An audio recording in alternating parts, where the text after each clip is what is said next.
우리가 지금 계속적으로 우리 사도행전 말씀을 지금 강의하고 있습니다. 그래서 오늘은 사도행전 21장 7절부터 14절까지의 말씀을 통해서 올인, 집중하자라는 그런 제목으로 함께 말씀을 보겠습니다. 우리가 신앙생활을 하면은 많은 역사적인 인물들에 대한 이야기들을 우리는 자주 듣게 됩니다. 미국의 19세기에 미국의 대부흥을 일으켰던 전도자 중에 여러분이 너무나도 잘 알고 있는 D.L. 무디가 있습니다. 목사였고 설교가였고 부흥사로서 아마 19세기에 D.L. 무디처럼 영적인 영향력을 주었던 사람이 아마 없었을 것입니다. 대충 D.L. 무디가 19세기에 수십만 명을 주님께로 인도했다라고 우리는 알고 있고 또한 그렇게 이야기를 합니다. 근데 D.L. 무디가 살아생전에 한 가지 원칙을 갖고 살았다고 합니다. 그 원칙이 무엇이었냐면요, 아마 우리가 가장 잘 하지 못하고 또한 가장 잘 해야 되는 것인데도 불구하고 쉽게 잊어버리고 쉽게 무관심하게 지나쳐 버리는 것이 하나 있어요. 그게 무엇이냐면요, D.L. 무디는 적어도 하루에 한 사람에게 자기는 꼭 전도를 하겠다라는 그 원칙을 갖고 살았다고 해요. 솔직하게 말은 굉장히 쉽잖아요. 그래, 하루에 한 사람 이상은 내가 전도를 하겠다. 그런데 우리가 실제적으로 살다 보니까요, 하루에 한 사람을 전도한다라는 것이 솔직하게 쉽지는 않습니다. 그리고 특히 지금 이 시대를 살아가는 우리들에게는 더한 것 같아요. 왜요? 사람을 만날 수 있는 그런 길들이 예전보다 더 적어졌고요. 지금은 만나서 사람과 교제하고 나누기보다는 SNS를 통해서 더 교제를 많이 하고 또 SNS 통해서 그 관계를 유지해 나가는 경우들이 더 많기 때문에 그렇습니다. 그런데 하루는 D.L. 무디가 좀 바빴던 것 같아요. 뭐 어떠한 이유가 있어서인지는 정확히 알 수 없지만 그날 하루는요, 전도를 하지를 못한 것입니다. 그리고 집에 들어와서 잠을 청하기 위해서 침대에 두루놓는데 계속적으로 자기 자신이 책임을 완수하지 못했다라는 이런 자책감이 자기를 계속적으로 짓누르더라는 거예요. 그래서요, 할 수 없이 침대에서 나와서 옷을 입고 거리로 나아갔습니다. 밤중에 거리에 나갔으니까 솔직히 밤에 얼마나 사람들이 있겠어요. 그런데 저쪽 반대편에 보니까요, 술에 취했던 사람인 것 같은 사람이 비틀비틀 거리면서 자기 쪽 방향으로 걸어오더라는 것입니다. 그래서 D.L. 무디는요, 그를 향해 다 달려갔습니다. 그러고는 그 앞에 서서 다짜고짜 그를 향해 이렇게 소리를 쳤습니다. 선생님, 예수님을 아시나요? 예수님을 믿으세요. 이렇게 이야기를 한 거예요. 그랬더니 갑작스럽게 D.L. 무디가 큰 소리로 이 술주정뱅이에게 소리를 쳐버리니까 이 술주정뱅이 이 사람이요, 깜짝 놀라 거의 뒤로 넘어질 뻔한 거예요. 그러면서 이 사람이 놀란 상태에서 화를 내기 시작하더라는 것입니다. 그래서 D.L. 무디는요, 쫓기다시피 해서 집으로 돌아왔습니다. 그 후 3개월이 지난 후 어느 날 무디의 집에 누군가가 문을 두드리더라는 거예요. 그래서 문소리가 나서 두드리는 소리가 나서 나아가 봤더니 바로 3개월 전에 만났던 그 술주전뱅이였던 것입니다. 그러면서 그 술주전뱅이가 D.L. 무디에게 놀라운 고백을 하는 것입니다. 그날 밤 선생님이 예수를 아시나요? 예수를 믿으세요? 라고 나에게 소리를 쳐서 내가 그때 너무나 깜짝 놀라 거의 쓰러질 뻔해서 내가 화를 냈었습니다. 그런데 그날 그리고 집에 들어와서 침대에 누웠는데 계속 선생님이 하셨던 예수를 아시나요? 예수 믿으세요? 라는 이 말이 나의 귓전을 계속적으로 맴돌았습니다. 그래서 아무리 생각을 하지 않으려고 노력을 하고 잊어버리려고 떨쳐버리려고 했지만 계속적으로 귓전에 그 목소리가 남아 있어서 내가 교회를 가게 되었고 그러고 나서 예수님을 영접하게 되었습니다라고 이러한 고백을 하더라는 것입니다. 여러분, 무엇입니까? 우리는 많은 경우 전도를 한다라고 생각하면요, 일단 부담감이 우리 가운데 많습니다. 그리고 언제부터인지 모르지만 전도라는 것이요, 약간 old fashion, 옛날 것처럼 여겨지고요. 요즘은 전도를 한다라는 것이 왠지 부끄럽고 또 뭔가가 좀 잘못된 것처럼 느껴지는 그러한 시대가 되어 버렸습니다. 그런데요, 이 D.L. 무디의 스토리를 통해서 우리가 알 수 있는 것이 무엇입니까? 분명 D.L. 무디는 시를 뿌렸습니다. 그런데요, 성령님께서 계속해서 그 심령을 붙들고 계시더라는 거예요. 사랑하는 성도 여러분, 하나님께서는요, 전도에 밀어나는 것을 통해서요, 사람들을 구원하십니다. 미련해 보이고 어리석어 보이지만요, 바로 이 전도를 통해 인류를 구원하기를 원하시더라는 거예요. 고린도서 1장 21절 말씀을 함께 읽겠습니다. 하나님의 지혜에 있어서는 이 세상이 자기 지혜로 하나님을 알지 못하므로 하나님께서 전도에 미련한 것으로 믿는 자들을 구원하시기를 기뻐하셨도다. 하나님은 지금 뭐요? 전도라는 미련한 것을 통해서 여러분과 저를 통해서 어리석은 것으로 생각하는 사람들에게 믿을 수 있도록 구원의 기쁨을 알 수 있도록 하시겠다, 그렇게 이야기를 해요. 사랑하는 성도 여러분, 전도가 성경에서도요, 미련한 것이고 어리석은 것이라고 그렇게 이야기를 합니다.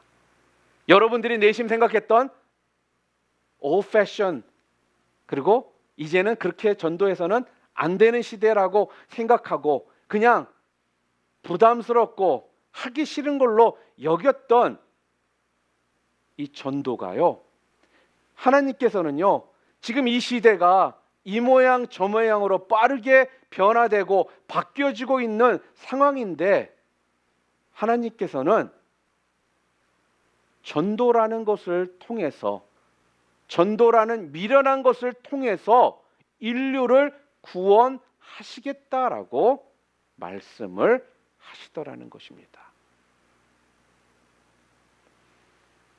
로마서 10장 13절과 14절 보겠습니다. 누구든지 주의 이름을 부르는 자는 구원을 받으리라. 그런즉 그들이 믿지 아니하는 이를 어찌 부르리요? 듣지도 못한 이를 어찌 믿으리요? 전파하는 자가 없이 어찌 들으리요? 여러분, 지금 성경은 우리들에게 무슨 말씀을 하고 있습니까? 누구든지 주의 이름을 부르는 자가 뭐를 받는다고요? 구원을 받는다고 이야기를 합니다. 누구든지 주의 이름을 부르는 자는 구원을 받는다. 자, 그렇다면 누가 주의 이름을 부를 수가 있습니까? 예수를 믿는 자만이 예수님의 이름을 부를 수가 있다라는 거예요. 그러면 누가, 어떤 사람이 예수를 구주로 믿을 수가 있다라고요?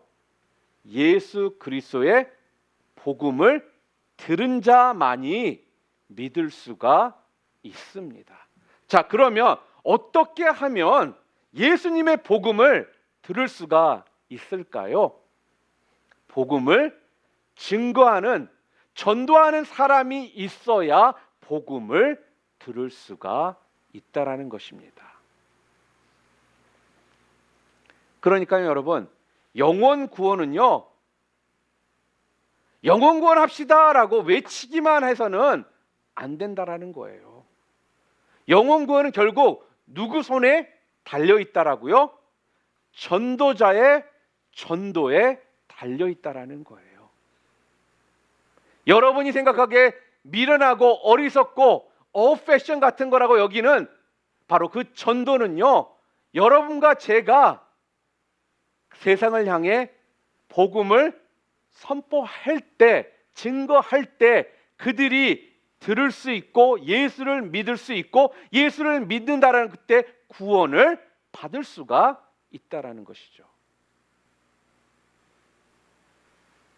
바로 그래서 전도는요, 성경에서도 말하는 것처럼 그 미련한 것을 바로 여러분과 제가 할 때에 그들이 구원을 받을 수가 있다라고 말씀을 합니다. 여러분은 언제 복음을 나눠 보셨습니까? 언제 여러분이 영혼을 주님 앞으로 전도해 보셨습니까? 언제 예수님에 대해서 말씀을 하셨습니까? 오늘 성경에 보잖아요. 사도 바울은요, 바로 이 전도에 미친 사람이었습니다. 복음을 위해서라면 사도 바울은 모든 것을 배설물로 여겼다라고 이야기를 합니다. 그리고 복음을 위해서라면 자기는 아무것도 아깝지 않다라고 말을 합니다. 복음을 위해서라면요, 자신의 모든 것을 쏟아 붓겠다라고 말했습니다. 여러분, 이러한 모습은 지금 이 세상에서 사도 바울을 바라본다라면요, 솔직하게 말하면 참 어리석게 보이고요, 융통성 없는 사람처럼 여겨지고요, 조금 이 세상과는 맞지 않는 사람으로 비춰질 수가 있어요. 바로 그런데요, 그게 여러분과 제가 알고 있고 또 그의 삶을 우리가 쫓아가고자, 또한 그 삶을 살고자 하는 바로 사도 바울이라는 것입니다. 오늘 본문에 읽었던 내용은 조금 설명을 한다면 3차 전도 여행을 마치고요, 지금 예루살렘으로 올라가고 있는 그 여정 중에 생긴 일입니다. 오늘 본문 내용이요. 사도 바울이 분명히 이방인의 사도로 부르심을 받은 것은 분명합니다. 그래서 사도 바울은요, 굉장히 열심히, 정말 열심히 이방인들에게요 전도를 했거든요. 그런데요, 사도 바울 그 마음 깊은 곳에는요, 계속적으로 그 마음을 불편하게 하고 안타깝게 만드는 것이 하나 있었습니다. 그게 무엇이냐? 비록 자기가 이방인의 전도자로 부르심을 받은 삶을 살고 있지만 바로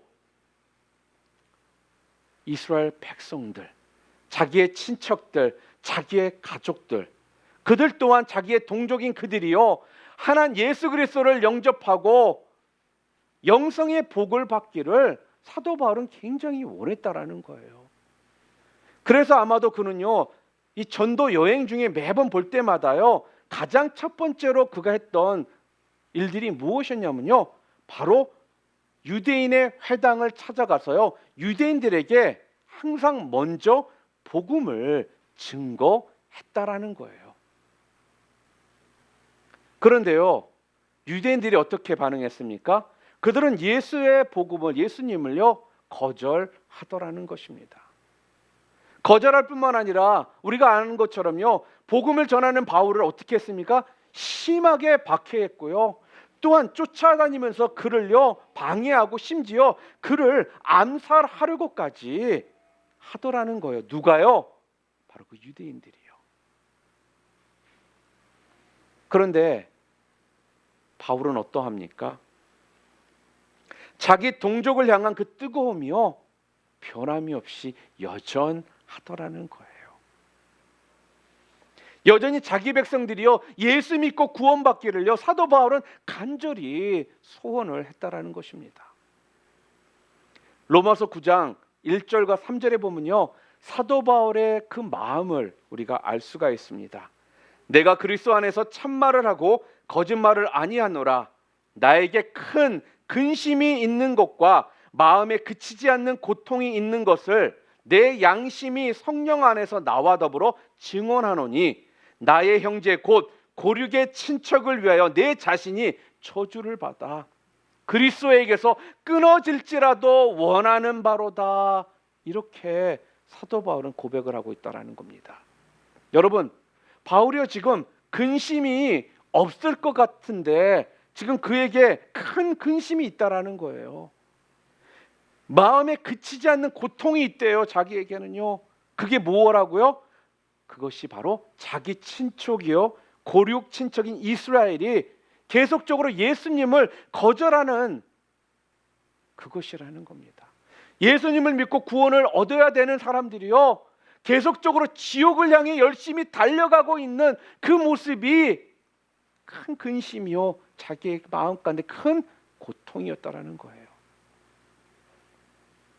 이게 바로 사도 바울의 근심이었고 또 그의 마음을 괴롭히며 아프게 하는 것이었습니다. 그랬기에 오늘 사도 바울은 심지어 로마서 9장에서 뭐라고 고백했다라고요?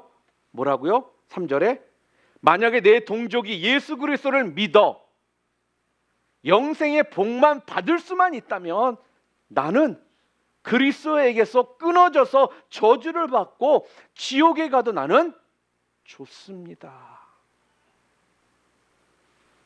얼마나 민족 구원이, 가족 구원이 간절한 소원이었는지 그 한을 우리가 알 수가 있더라는 거죠. 그랬기에 사도 바울은요 어떤 핍박과 위험이 기다리고 있다 할지라도요 예루살렘으로 올라가서 백성들에게 예수님을 전하기를 원했던 것입니다. 그런데 오늘 본문을 보니까요 빌립에게는 딸이 4명이 있었어요. 근데 이 딸 넷이 다 예언의 은사를 가지고 있는 거예요. 그런데요 이번에도 사도 바울이 예루살렘에 올라가면 극한 위험에 처할 것이다 라고 예언을 합니다. 그리고선 또 며칠이 지나자 선지자 아가보라는 사람이 찾아왔는데요 그 사람이 바울의 띠를 가져오라더니 그것을 자기 손과 발을 묶으라는 거예요. 그러고 나서 바울이 예루살렘에 올라가게 되면은 유대인들이 이처럼 그를 결박해가지고 이방인의 손에 넘기게 될 것이다 라면서 예언을 합니다. 그러자 사도 바울과 함께했던 우리 전도팀들과 또한 가이사랴에 있는 성도들이요 바울을 붙잡고 울면서 제발 예루살렘에 올라가지 말아달라는 거예요. 당신이 이번에 예루살렘으로 올라가면 죽을 테니까 제발 이번만큼은 예루살렘으로 올라가지 말아달라면서 울면서 사도 바울을 말리더라는 것입니다. 그런데 바울이 어떻게 합니까? 오늘 본문 13절 우리 함께 읽겠습니다. 바울이 대답하여 여러분이 어찌하여 울어 내 마음을 상하게 하느냐? 나는 주 예수의 이름을 위하여 결박당할 뿐 아니라 예루살렘에서 죽을 것도 각오하였노라 하니 나는 주 예수의 이름을 위하여 결박당할 뿐만 아니라 예루살렘에서 나는 죽을 것도 각오했다라고 자기와 함께했던 그 전도팀 멤버들과 가이사랴에 있는 성도들에게 이렇게 말을 하더라는 겁니다. 여러분, 사도 바울이 지금 무슨 이야기를 하고 있습니까? 사도 바울은요 자기 동족, 자기 고륙, 친척들을 위해서라면은 그들에게 전도하고 그들이 예수님을 믿을 수만 있다라면 영생의 복을 받을 수만 있다라면 자신이 핍박을 받고 또한 결박되는 것 두렵지 않고 또한 심지어 자기는 생명까지도 그것을 위해서 내어놓을 수 있다라고 고백하더라는 거죠. 여러분 여기에서 여러분들은 어떠한 모습을 보실 수가 있습니까? 사도 바울이 지금 복음 전도에 지금 올인하고 있다라는 것을 우리는 분명히 볼 수가 있다라는 거예요. 여러분, 기독교는요, 오늘 이런 바울처럼 복음을 위해서 올인했던 그리스도인들이 있었기 때문에 그 복음이 지금까지 여러분과 저에게 흘러 들어올 수가 있었다라는 것입니다. 여러분, 벌써 이제 8월입니다. 오늘이 8월의 첫째 주 선데이예요. 8월까지 우리가 포함한다면 이제 2018년도는요 5개월밖에 남질 않았습니다.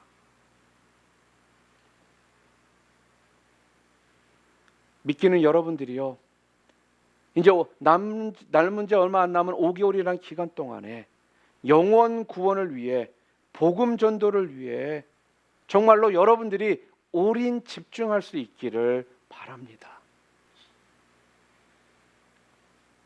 어떤 아르거를 보니까요, 보통 우리가 80%의 그 에너지를 우리가 사용하잖아요.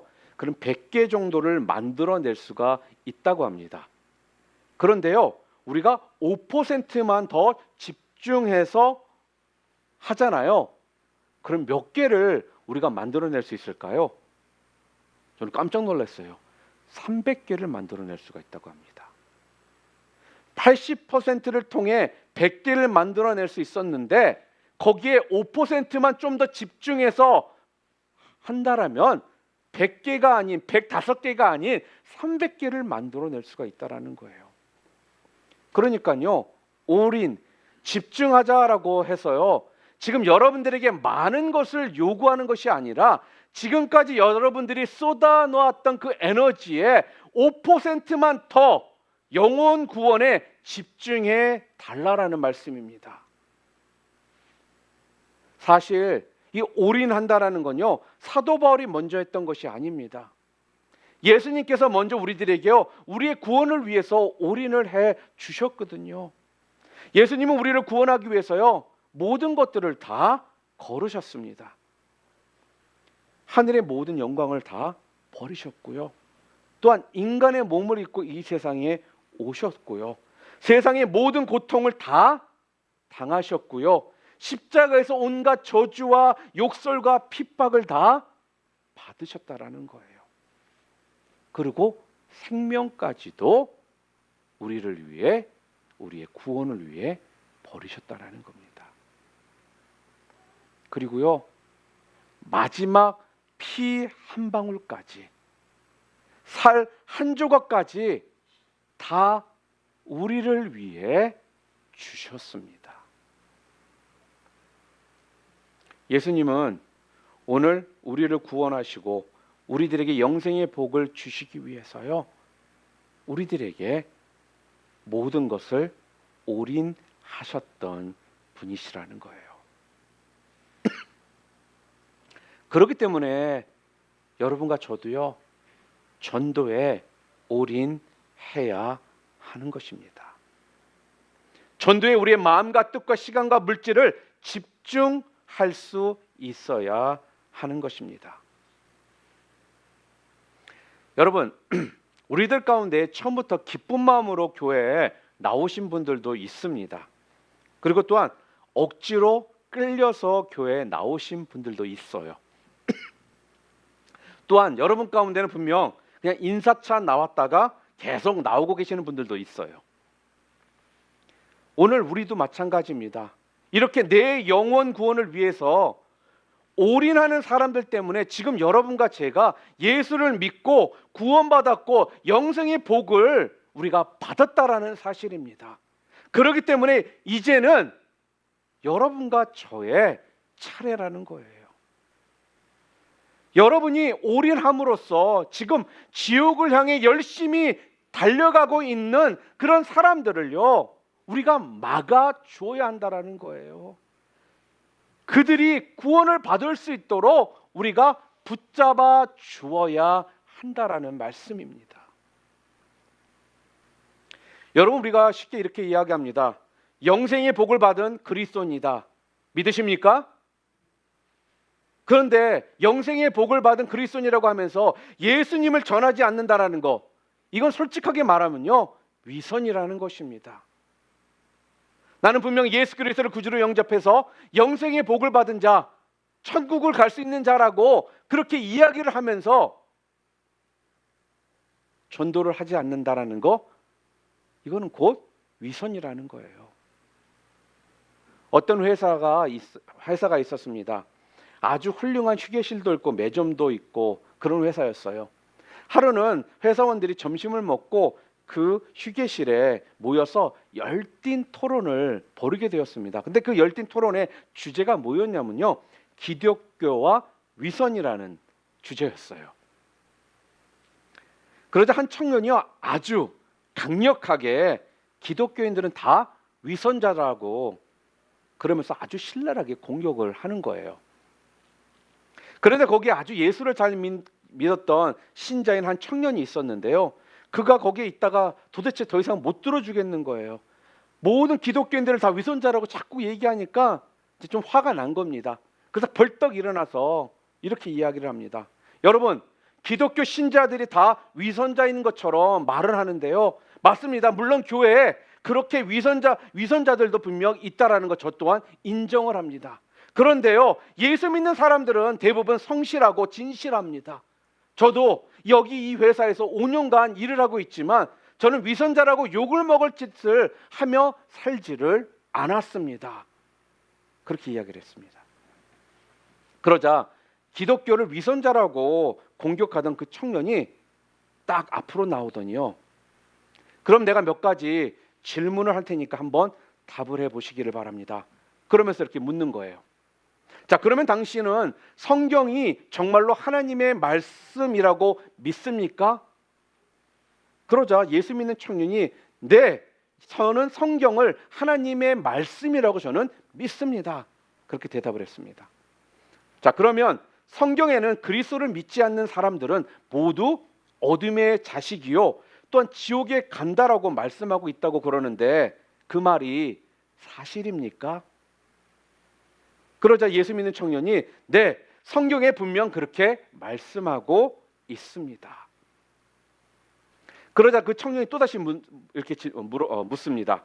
자, 그렇다면 우리 회사에는 500여 명이 지금 이 회사를 다니고 있는데 대부분의 사람들이 지금 예수를 믿지를 않는 사람들입니다. 자, 그렇다면 다 예수를 믿지 않기 때문에 심판을 받고 저주를 받고 지옥에 간다라는 그 말씀인가요? 이렇게 물은 거예요. 그런데 이 질문에 예수를 믿는 청년이 좀 그렇잖아요. 그 500명이나 회사원들이 다 심판을 받고 저주를 받아서 지옥에 간다라는 이렇게 물으니까요. 그래서 거기에 대해서는 어떻게 대답할지 몰라서 가만히 대답하지 않고 있었습니다. 그랬더니 그 청년이요, 또다시 이렇게 질문을 해요.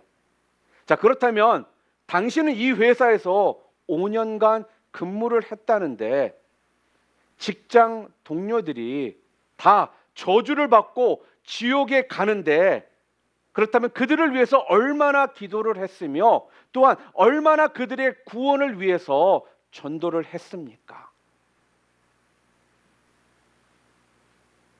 그들을 예수 믿게 하기 위해서 얼마나 당신은 노력을 하셨습니까? 그들을 위해서 며칠이나 기도를 하셨습니까? 몇 사람에게 전도를 하셔서 예수님을 영접하게 했습니까?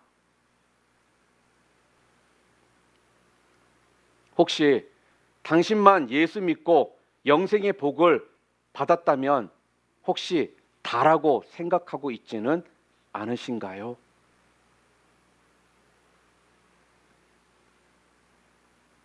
이 질문을 받은 후에요, 이 예수를 믿는 청년이 아무 말도 할 수가 없었다고 합니다.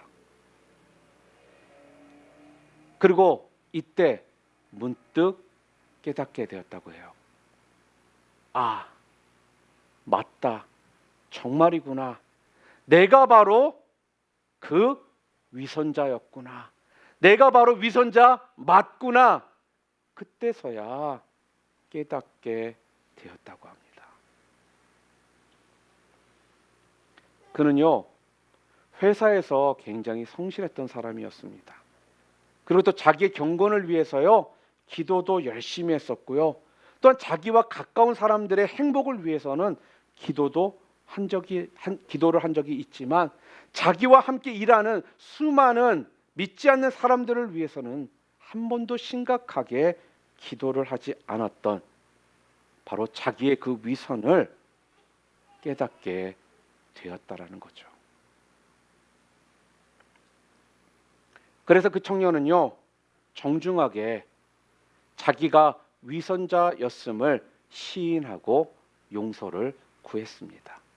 그리고 그날부터 열심을 다해서 그들을 위해 기도하며 그들의 구원을 위해 힘을 쓸 것을 다짐하고 또한 그렇게 살기 시작했다라고 합니다. 또한 이야기가 있습니다.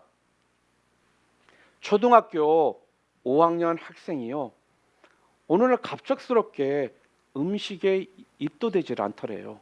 그러고서는요, 공부도 하지 않고요, 그냥 자기 방에 쭈그리고 앉아서 방에서 나오지를 않더라는 겁니다. 그러니까 부모님들이 야단이 난 거예요. 아니, 도대체 얘가 왜 이러느냐. 그래서 이 학생을 야단도 쳐보고 달래도 보고 다 했는데요, 그 학생이 아무 대답도 하지 않고 꼼짝도 하지 않고 자기 방에 있더라는 거예요. 그러니까 부모님이 속이 타죠. 얼마나 속이 타겠습니까?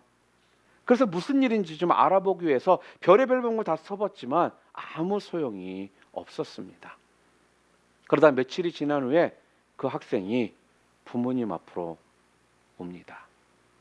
그리고는 그 앞에 무릎을 딱 꿇고는요, 왜 자기가 이렇게 하고 있는지 이야기를 할 테니까 꼭 자기의 소원을 들어달라고 부탁을 합니다. 엄마, 아빠, 내 소원을 들어주시면 이제부터 제가 밥을 먹을 것이고, 아니면 이제 내가 죽겠습니다. 아들이 밥을 안 먹고 죽겠다고 하는데 부모의 심정으로서는 난리가 났죠.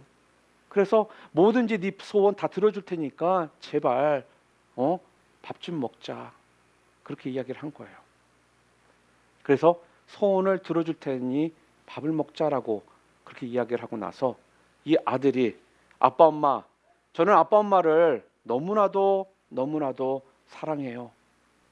그런데 내가 사랑하는 엄마와 아빠가 예수님을 믿지 않으면 분명 지옥을 가게 되는데, 내가 엄마 아빠가 지옥을 가는 것을 알면서도 내가 밥을 먹는다는 게 무슨 의미가 있으며 내가 공부를 한다는 것이 도대체 무슨 의미가 있냐고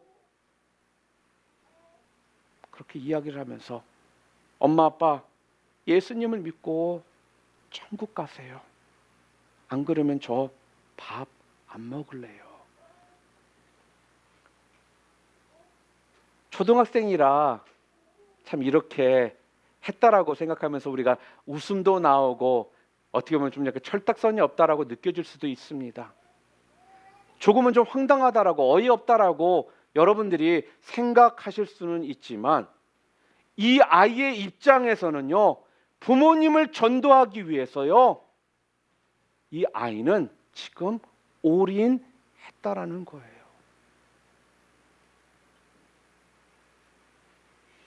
여러분, 이렇게 사랑하는 아들이 올인해서 전도하는데 도대체 그 부모가 교회에 나가지 않을 수가 있겠습니까?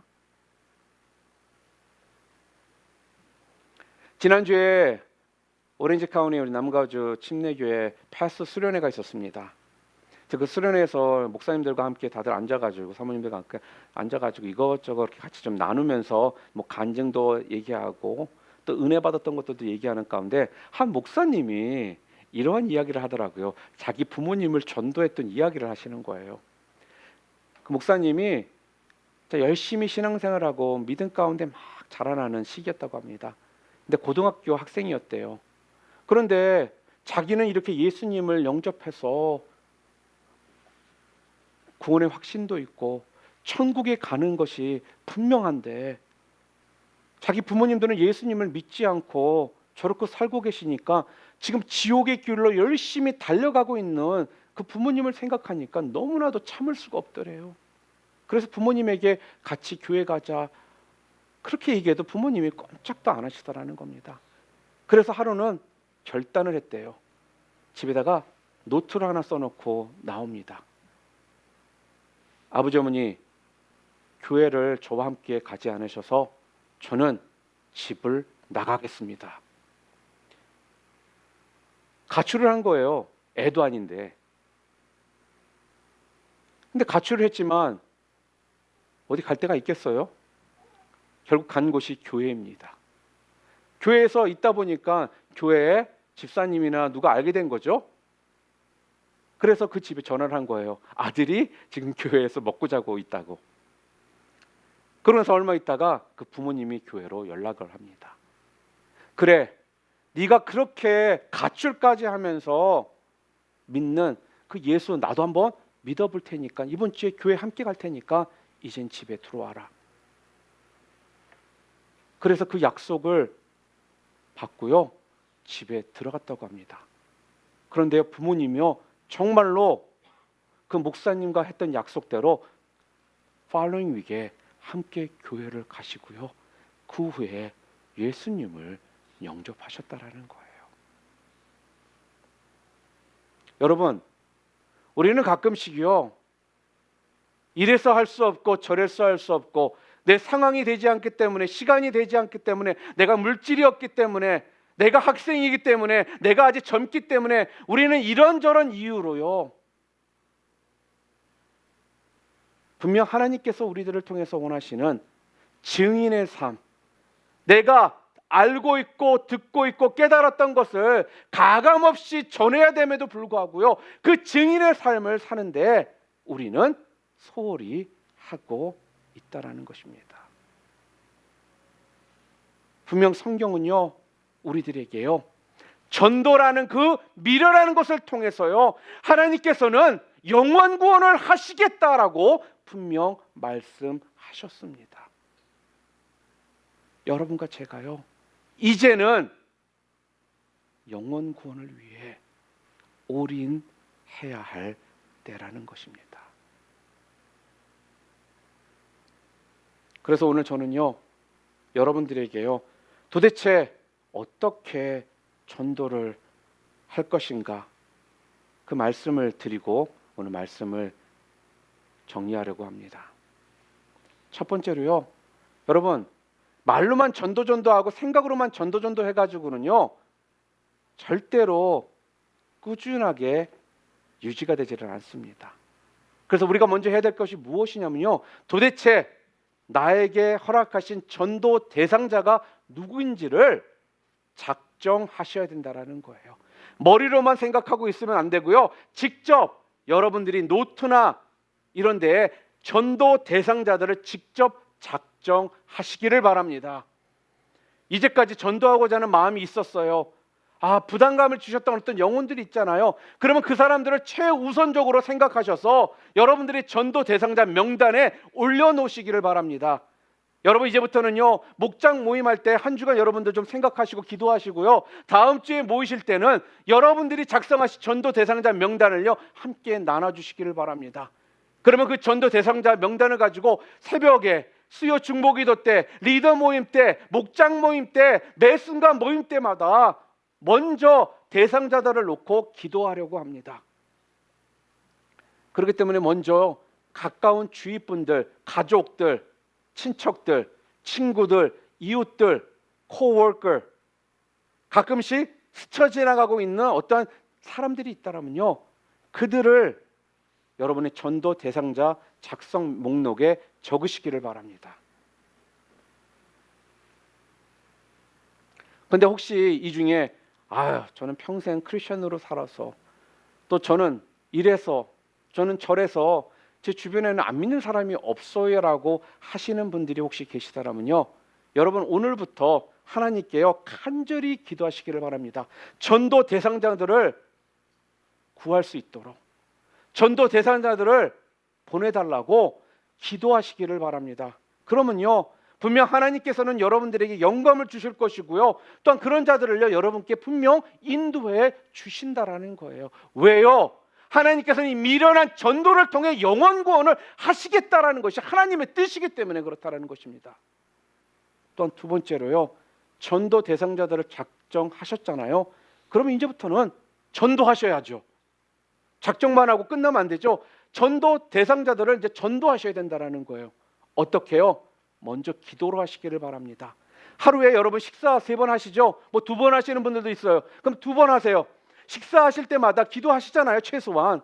그러면요, 2번이든 3번이든요, 매일매일 그 전도 대상자들 그 이름을 부르시면서 놓고 기도하실 수 있기를 바랍니다. 하나님께 어떻게 기도하시냐면요, 하나님, 하늘의 평강이 그들 가운데 충만케 하여 주시옵소서. 그들의 심령이 열리게 해달라고, 그들이 예수 그리스도를 알 수 있게 해달라고, 그들을 위해 짧게나마 하루에 2-3번씩 꾸준하게 기도하시라는 것입니다. 이게 바로 전도의 시작이라는 거예요. 그리고요, 또한 가능하다면 일주일에 1-2번씩이라도 좀 만남을 가져보시도록 노력하시기를 바랍니다. 만남이 어렵다면 전화라도, 아니면 카톡이라도, 텍스트라도 하시면서 끊임없이 그 관계를 유지해 나가시기를 바랍니다. 그리고 또한 여러분들 차 마시는 거 좋아하잖아요. 커피 마시는 거 좋아하잖아요. 정말 커피값이 없어서 나는 목사님 못 데리고 나가요. 커피 제가 책임질게요. 정말 그게 이유라면요, 커피라도 좀 함께 마시시고요, 밥이라도 좀 함께 사주시고요, 간단한 선물이라도 좀 기억하셨다가 별거 아니라도 좀 표현을 해 주시라는 것입니다. 그래서 전도자의 그 마음을 좀 얻으시라는 거예요. 막연하게 가만히 앉아서 아무것도 안 하고 있지 마시고 전도를 하시라는 거예요. 그리고 혹시라도 여러분들이 은혜를 받았던 신앙 서적들이 있다면요, 부담 갖지 말고 그냥 내가 이거 통해서 참 은혜 받았는데 참 함께 읽어보시라고 좀 서적 같은 것도 좀 주셔도 되고요. 또한 전도 대상들이 좀 어떤 필요한 부분들이 있다면 성심성의껏 도와주시기를 바랍니다. 짜증내고 귀찮아하지 마시고요, 진심으로 그 영혼 구원을 위해 하시라는 거예요. 사람을 보지 마시고요, 하나님을 바라보고 하시라는 것입니다. 또한 하나님께 기도하면서요, 도대체 내가 어떻게 전도할 수 있는지 그 기도와 방법, 그리고 성령님께서 여러분들을 좀 인도해 달라라는 기도를 여러분 자신을 위해서도 꼭 하시기를 바랍니다. 그리고 마지막으로 여러분들에게요, 우리 성경에 보면 10계명이 나오잖아요. 우리가 전도를 하기 위해 또 10계명이 있습니다.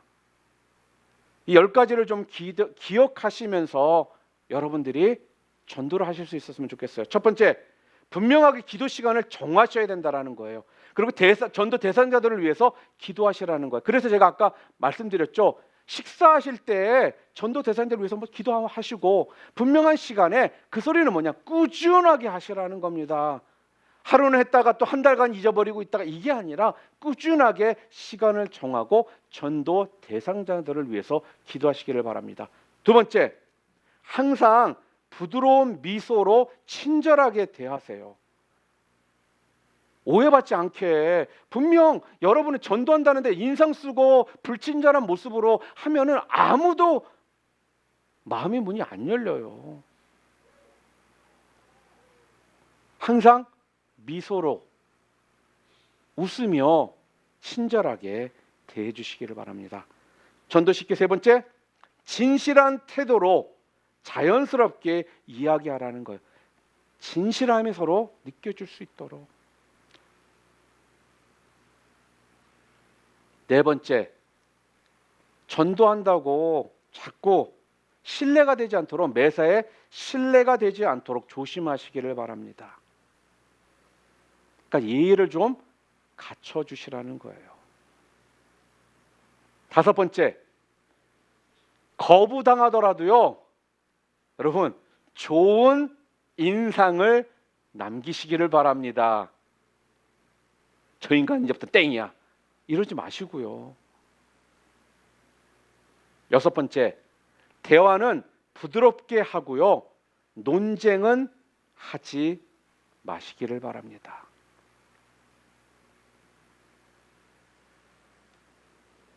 7번째, 긍정적인 말을 하며 상대의 말에 수긍하라.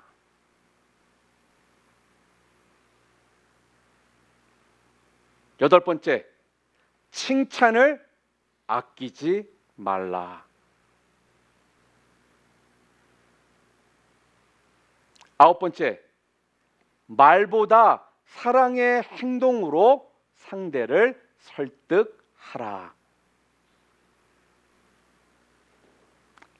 제일 중요하죠. 10번째, 성령님께 전적으로 맡겨라. 제가 이거는 우리 전체 카톡방에 한번 올리겠습니다. 그래서 여러분들이 분명하게 전도 대상자들을 작정하시고 그 다음에 이제 전도를 시작하시고 그리고 매번 전도할 때마다 여러분 잊지 않고 이 10가지를 기억하심을 통해서 여러분들이 전도를 하실 수 있기를 바랍니다. 사랑하는 성도 여러분, 분명 우리에게는 부모님이 계십니다.